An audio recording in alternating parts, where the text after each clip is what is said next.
여러분 안녕하십니까? 반갑습니다. 저의 채널에 와주셔서 감사합니다. 오늘은 12운성 포태법을 준비를 했습니다. 끝까지 봐주시고 공부에 보탬이 되시면 구독과 좋아요, 알람 설정까지 부탁드립니다. 길신들을 알아보려면 12운성을 먼저 알고 가는 것이 더 수월할 것 같아서 오늘은 12운성을 준비를 했습니다. 우리가 사주를 보는 것의 몸통은 오행 판단이고 단편적인 힌트를 얻기 위해서 신살들을 양념 정도로 참고를 하고 있습니다.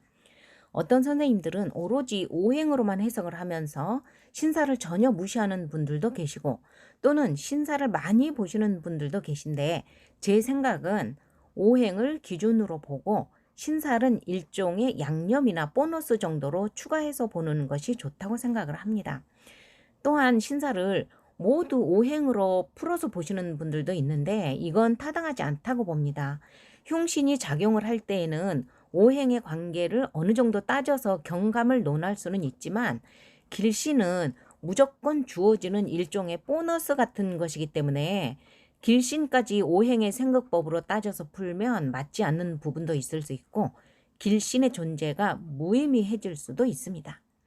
그러면 길신이 있다고 평생 좋은가요? 그것에 대한 답은 길운일 때에는 작용력이 좋겠지만 흉운일 때에는 덜하겠죠. 그래서 길운일 때와 흉운일 때의 차이는 감안하시고 보는 게 좋을 것 같습니다. 12운성의 특징을 알아보겠고요. 해당 운성을 찾는 방법을 알아보겠습니다.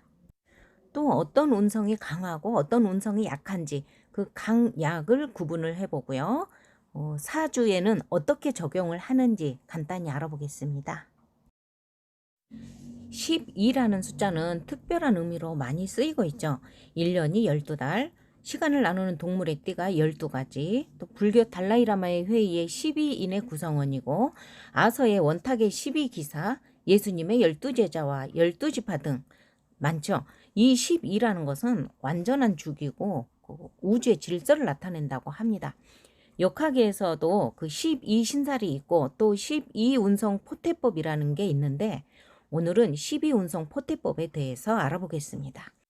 포태법에서 이 포자는 세포포, 태자는 아이벨태, 그래서 오행을 인간의 삶에 비유해서 생로병사 과정을 설명한 것으로 윤회설에 가깝다고 봅니다. 타고난 사주팔자 네 지지에 왕쇠의 기운을 참고하기 위한 것입니다. 지지의 기운이 강한지, 아주 강한지, 또는 병들었는지, 또는 묘 속에 들어가서 힘을 못 쓰고 있는지 그 상태를 참고하는 것입니다.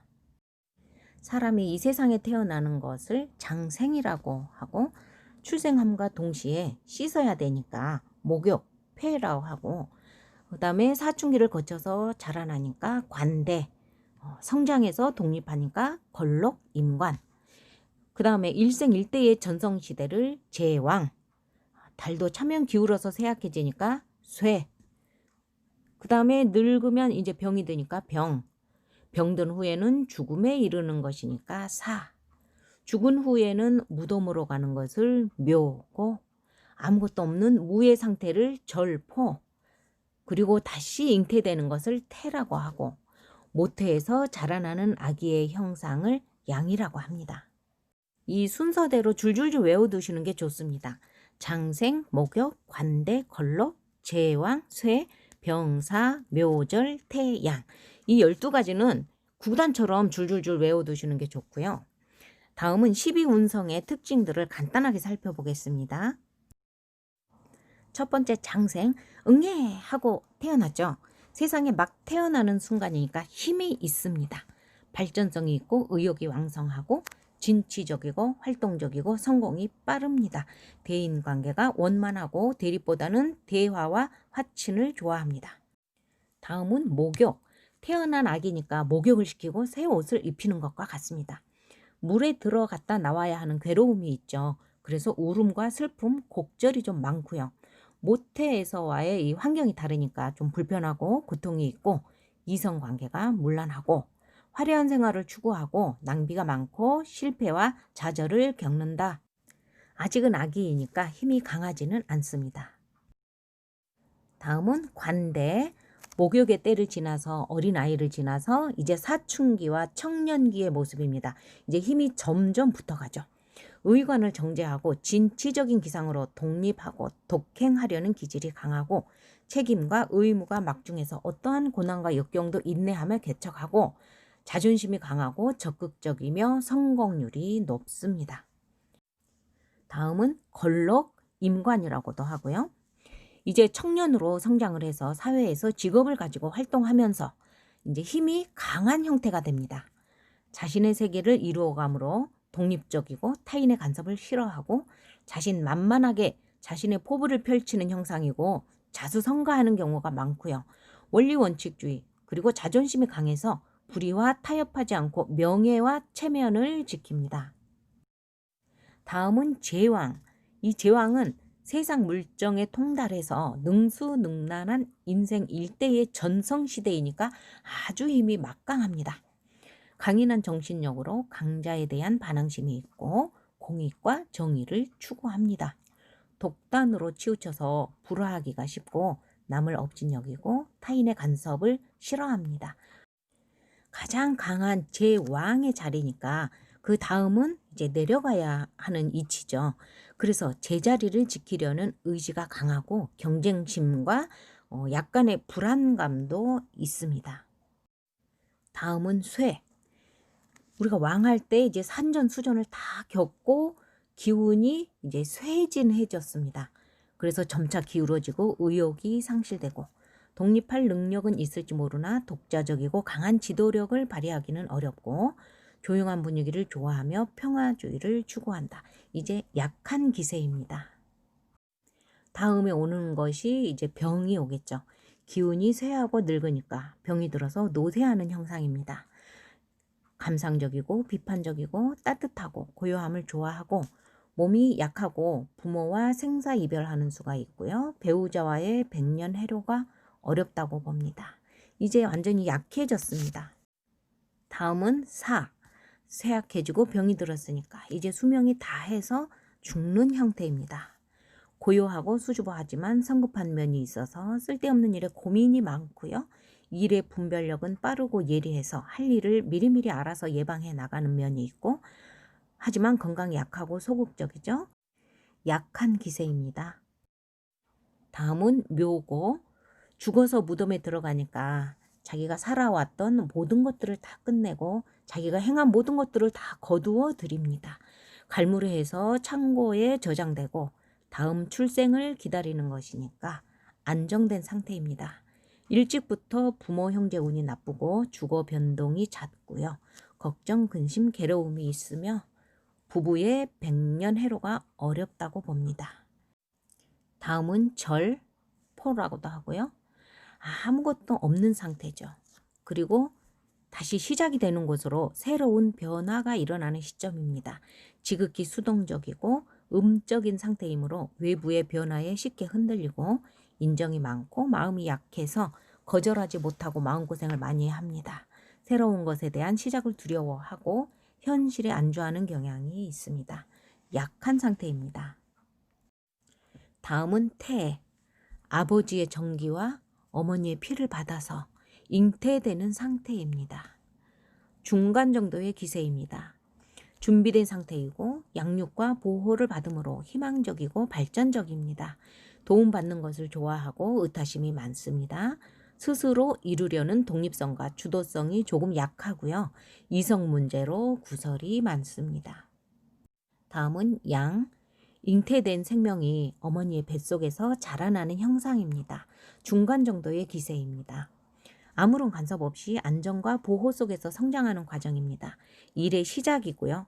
모든 일이 체계적으로 설계가 되고 진행이 잘 되어갑니다. 마음이 어질지만 고난에 쉽게 좌절하고 과단성과 패기가 조금 부족합니다. 이렇게 짧게 인생이라는 한 편의 드라마를 본 것 같습니다. 해당 운성을 찾는 방법은요. 일간을 기준으로 해서 내 지지에 대입해서 기세를 참고합니다. 일간, 양간은 삼합의 첫 글자에서 장생부터 시작을 해서 순행을 합니다. 예를 들어 간목일간일 경우에요. 자, 갑은 삼합이 해묘미 목국에 해당을 하죠. 그러면은 여기에 첫 글자 장생이 해죠. 그러면 해부터 시작을 해서 해자축 인묘진 사오미 신유술 이 방향으로 돌아가고요. 이 해에서부터 장생부터 해서 시작을 합니다. 그러면 해는 장생, 자는 목욕, 축은 관대, 인은 걸록, 묘 제왕, 진 쇠, 사병, 오사, 미묘, 신절, 유태, 술양 이렇게 해당이 됩니다. 다음에 일간이 음간인 경우는요. 삼합의 맨 끝자에 한 지지 앞에서부터 장생부터 시작을 해서 역행을 합니다. 을목을 한번 해볼까요? 일간 을목은 삼합이 목국이니까 해묘미 목국이죠. 그러면 삼합의 맨 끝글자 해묘미죠. 그럼 미에 한 개 앞에 글씨, 그러니까 오에서부터 시작을 해서 오사진묘 인축 자해 술유신 미 이렇게 해서 돌아갑니다. 그러면 오에서부터 오 장생, 사 목욕, 진 관대, 묘 걸록, 인 제왕, 축 쇠, 자 병, 해사, 술묘, 유절, 신태, 미양 이렇게 해당이 되죠. 삼합은 일간이 갑을은 해묘미, 병정은 인호술, 무기도 인호술로 봅니다. 경신은 사유축, 임계는 신자진, 수국. 각 일간에 해당하는 12운성표는 뒷장에 첨부해 놓겠으니까 참고하시면 되겠습니다. 강약의 정도는요. 강한 기세는 장생, 관대, 걸록, 제왕이고요. 중간 기세는 목욕, 묘, 태, 양. 약한 기세는 쇠, 병, 사, 절로 구분합니다. 자, 12운성을 도표로 만들어 보았습니다. 이 순서대로 외우셔야 됩니다. 장생, 목욕, 관대, 걸록, 제왕, 쇠, 병, 사, 묘, 절, 태, 양. 자, 갑일 경우에 갑은 양간이었죠. 양간이니까 순행하는 거고요. 목의 삼합은 해묘미니까 해부터 장생 들어갑니다. 순행합니다. 해, 장생, 자, 목욕, 축, 관대, 인, 걸록, 묘, 제왕, 진, 쇠, 사, 병, 오, 사, 미, 묘, 신, 절, 유, 태, 술, 양 이렇게 가고요. 일간이 음간일 경우에는 자, 역행을 합니다. 을목을 해보겠습니다. 을목은 삼합이 해묘미죠. 해묘미 맨 끝자 미자리 가서 미 한 글자 앞에 거 오가 되죠. 자, 그럼 오부터 장생을 해서 역행합니다. 오 장생, 사 목욕, 진 관대, 묘 걸록, 인 제왕, 축 쇠, 자 병, 해 사, 술 묘, 유 절, 신 태, 미 양. 나머지들도 다 이렇게 양간은 순행하고 음간은 역행하고 이런 방법으로 이루어져 있습니다. 이것을 참고하시면 되겠습니다. 다음은 사주에서 어떻게 적용을 하는지 간단히 알아보겠습니다. 1번 사주 임인, 갑진, 임진, 신해. 임수일간입니다. 임수일간은 양간이죠. 그러면 순행을 하겠습니다. 자, 임수일간이 지지에 해, 진, 인이 있습니다. 그럼 이 임수의 삼합은 신자진이죠. 자, 신자진의 양간이니까 첫 글자인 신부터 장생으로 시작을 해서 순행을 쭉쭉쭉 하면 자, 해는 걸록이고 인은 병이고 진은 묘에 해당이 됩니다. 이것들을 오행의 생극재화가 아닌 현재 12운성의 왕세로 보면 연지의 인목은 식신이고 병이죠. 그러면 병이니까 약합니다. 월지 일지의 진토는 편관이고 묘이니까 중간 정도거나 조금 약하다고 보고요. 시지의 해수는 비견, 걸록입니다. 걸록은 강한 상태로 봅니다. 다음은 2번 사주 보겠습니다. 을축, 개미, 기사. 자, 기토일간입니다. 음간이죠. 지지에 축, 미, 사를 깔았어요. 화토는 삼합을 인호술로 쓰죠. 그래서 인호술인데 그 술에 한 자리 앞에인 그 유부터 장생으로 시작을 해서 이렇게 역행을 하면 축은 묘, 미는 관대, 사는 제왕에 해당이 됩니다. 축토는 중간 정도의 힘이고요. 그다음 미토는 관대니까 강하고요. 그 다음에 일지 시지가 이 사화는 제왕에 걸렸어요. 이 제왕인데 정인이죠. 일간 기토가 사화에서 화생토로 생을 받는데 이 사화가 제왕이기 때문에 그 십성인 정인으로 인해서 학문이나 명예 쪽으로 해서 이름을 날리겠고요. 궁성으로 보자면 중년과 말년에 왕성하게 활동을 하겠다, 이렇게 보여집니다. 오늘은 여기까지 하겠습니다. 끝까지 시청해 주셔서 감사합니다.